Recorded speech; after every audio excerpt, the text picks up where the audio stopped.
Hi, my name is Kelly Lorraine and welcome to my series, Learning Tarot for Self-Development. In today's video, we're going to be talking about the High Priestess. The High Priestess is card number 2 of 22 Major Arcana Tarot cards. Just as a reminder, the Major Arcana cards represent life's major events and shifts. The High Priestess card in Tarot symbolizes intuition, mystery, and the unconscious mind. Representing a keeper of secrets and hidden knowledge, she encourages individuals to look inward and trust their inner voice. The High Priestess doesn't necessarily have an astrological connection, however, she is connected to the moon. The moon is represented by the element of water. Water is all about emotions and can even be self-expression, hence why the 5th chakra is the connection to the High Priestess. The 5th chakra, or the throat chakra, is considered to be the gateway between the head and the lower body. When the throat chakra is blocked, you might feel tension in your throat, your jaw, or your teeth.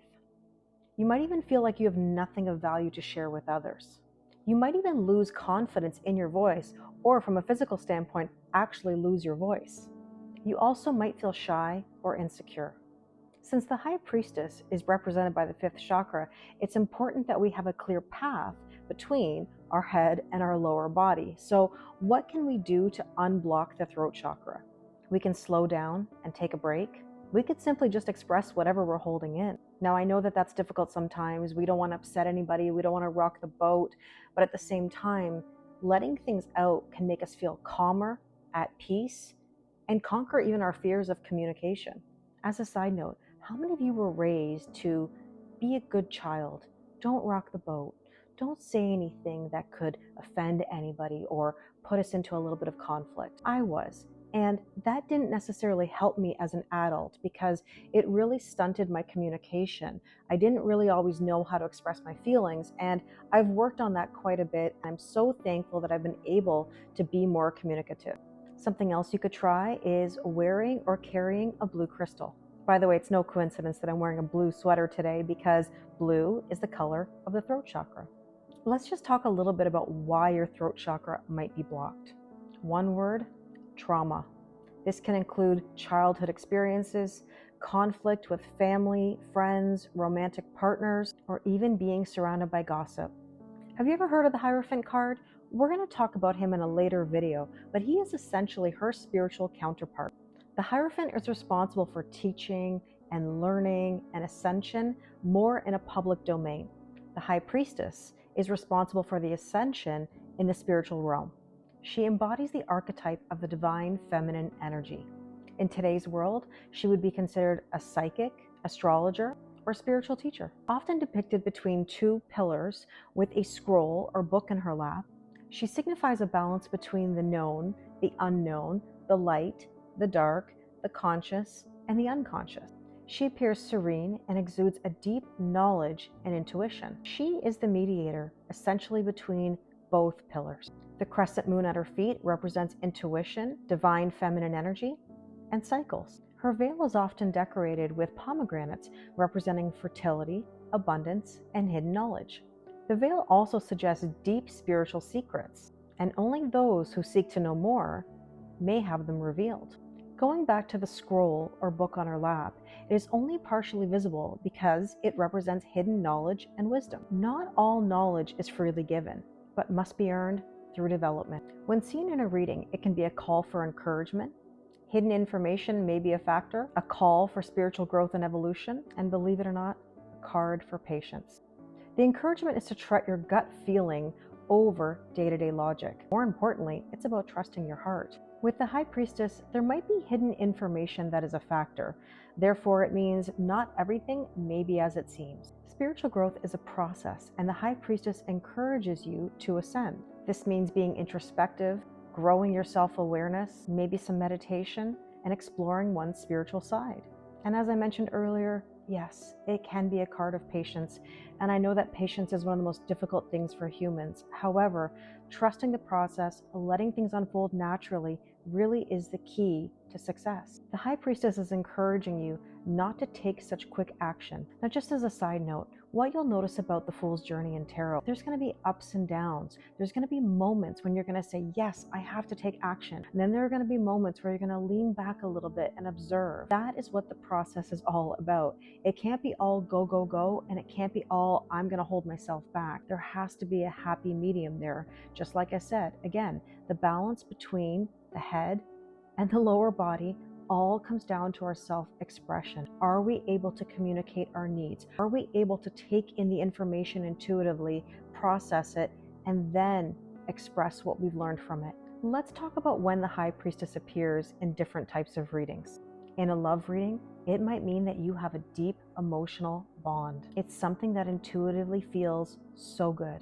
It's like the unspoken is felt. In another video, we will talk about different types of relationships, but I just want to point out that the High Priestess can often be seen in regards to twin flame relationships. A twin flame relationship is essentially a spiritual reawakening. It's somebody who comes into your life and sparks you and is the catalyst for major changes. It helps you find yourself. I've mentioned my cake analogy video in a previous video. I will link it again to this video. Watch it if you haven't. It talks about the process of going through a spiritual reawakening and how love can be that motivating factor. But I do want to remind you that spiritual love is not necessarily about the romance. It's about your self-love and where it takes you on this journey. But with the High Priestess, again, when it's spiritual love, it's unconditional, it's beautiful, and it takes you to heights you never thought possible. When the High Priestess card appears in a career or finances reading, it's telling you to use your intuition before making any kind of career moves or investments. Take in the information, think it through, and then decide intuitively the right direction to go for you. When the High Priestess card appears in regards to your spirituality, it could be indicating intuitive insights, dreams that you're having, synchronicities, and angel numbers, all hopefully nudging you in the right direction. You may have just noticed that I used the word hopefully in regards to angel numbers nudging you in the right direction. Let me explain. There are numerous explanations out there about the meanings of angel numbers. You can find page after page after page about angel numbers and what they could possibly mean from every angle. It can actually feel quite overwhelming. As a general rule, ones are about brand new beginnings. Twos are about building something, even partnerships. Threes are about teaching and learning and ascension, and so on and so forth. We go through the process of stability and big changes and balance and alignment, ultimately leading us to a cycle of completion and going to the next level with fulfillment. If you're seeing angel numbers and you're saying, wow, I'm on the right path, I feel really good, I'm motivated to see what's next, then I think that's really positive. But here's how angel numbers can actually pull you backwards without even realizing. How many of you see a specific person's birth date or a number that you associate to them? You see it on a license plate, you see it in a phone number, you see it on a timestamp when you pause a video on your TV or on YouTube. Where does your mind go when you see those signs? You say to yourself, this person is thinking about me. This is my person. I better wait a little bit longer because you know what?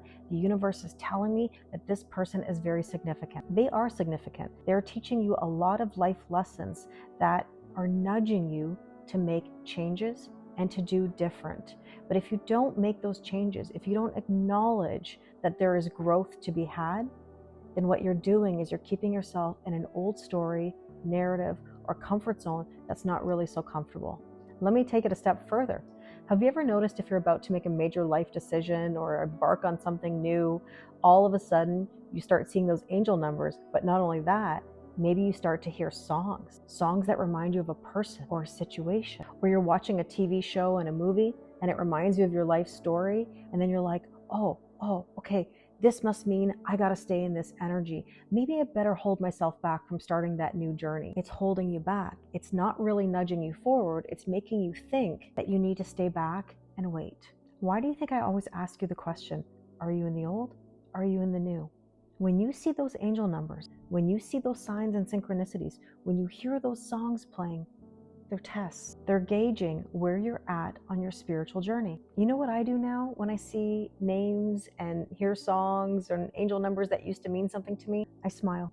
I giggle. I even burst out laughing sometimes because I look at how far I've come from that time in my life. If you're able to say, thank you, I acknowledge, I know that you exist, but then move on and keep on going. This is when you open the door to new paths, new experiences, and things that could even be better than you ever imagined. Let me ask you, what do you do when you see the angel numbers, the signs, the synchronicities, and the music? Do you attribute them to a brand new beginning? Do you see that you're on a new path? Or do you attribute them to a specific person or an old situation? Let's go back to something we spoke about earlier in this video. On the lap of the High Priestess, there is a partially visible scroll or book. This represents hidden wisdom and knowledge. Remember, not all knowledge is freely given, but meant to be earned through development. This is what I call checking your work. Angel numbers, signs, synchronicities, they're all downloads or messages from the universe, God, source, spirit, whichever way you'd like to describe it. In that moment that you downloaded those messages, you saw those signs and synchronicities and angel numbers, you believed that information to be true. And that's okay, because to you in that moment, it was true. But I want to remind you of something. Energy is fluid. It can change at a moment's notice. Knowledge, it develops, it changes. We gain understanding, we change our perspective, and that's a wonderful thing. It allows us the personal evolution and growth of our soul. What I once thought to be true about my spiritual journey may not necessarily be what it was anymore. In fact, today, I have a much different perspective than I did years ago. And I'm sure that I'm going to have an even different perspective moving forward. Again, that's personal growth and evolution. Let me give you a teaching analogy. Now, I may not be a math teacher, but I certainly understand test taking, exams, and marking papers. Imagine for a moment that you're writing a math exam and your teacher has asked you to solve a specific equation. You sit there with your pencil, you think about it for a second, and you go, I've got the answer. I'm going to write that down. And you do. You write down the answer, but you don't show your work. In theory, we might say, I know the answer. This is exactly how it is. I know it. I trust myself. And that's a good thing that you trust yourself. However, from the standpoint of your math teacher, they're saying, show me how you got to that answer. I need to see your processing. It's the same thing with the universe. The universe is going to say to you, okay, you think you know? Now show me how you got to this conclusion. The universe is testing us just like a teacher. So in theory, the universe is your teacher. Checking your work means that you're going to reflect back on where you've been. You're going to go through the process to see whether you followed the methodical steps, whether you took the time to trust the process, to listen, to observe, to put things in motion, or did you just run to a conclusion and say, this is it, this has to be it? Well, that's a bit of control. Understand that when you go from 0 to 100 and you say, this is it has to be this is my person, this is exactly how it is because I know that's what it is, you're trying to control the situation. You know, when I was a child, my mother used to always say, Kelly, say the word maybe. You don't always know for 100% whether you are correct. Although that's a frustrating conversation to have with your mother or with someone, there is truth to it. We don't always know for 100%. We have to leave a little bit of room to say, hey, you know what? I'm not perfect. There could be some other things that I don't know about. And just think about your day-to-day life. Do you really know every facet of everything? Do you know how other people are always thinking and feeling? Do you know what your plan is in store for you? Do you know all the little twists and turns that are going to come your way? No, and that's okay. This is why we say, I'm going to see what happens. I'm going to trust the process. I'm going to observe as I go and see where the universe takes me. Now, in the end, you may be absolutely correct. You may have had a download, you may have had an insight, and it turned out exactly that way. That's beautiful. On the other hand, you may have had a moment along the way where you said, oh, you know what? This isn't what I thought it was. Or this is even better than I thought it was. Or, oh, wow, okay, that certainly didn't go the way in which I planned.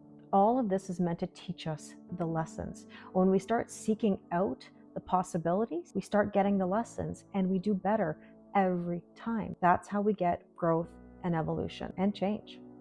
To close out this video, I'd like to ask you some homework questions. Number 1, do you trust yourself? Number 2, do you struggle with knowing the difference between your intuition and anxiety? Number 3, do you see angel numbers? What do you associate them with? Number 4, are you in the old or are you in the new? And number 5, how do you handle being tested when you're trying to move forward? I really hope you found this video informative and helpful. Please let me know in the comments your thoughts, your feelings, or any questions you have regarding the topics we discussed today. In the next video, I'm going to be talking about the Empress, which is all about birthing a whole new cycle.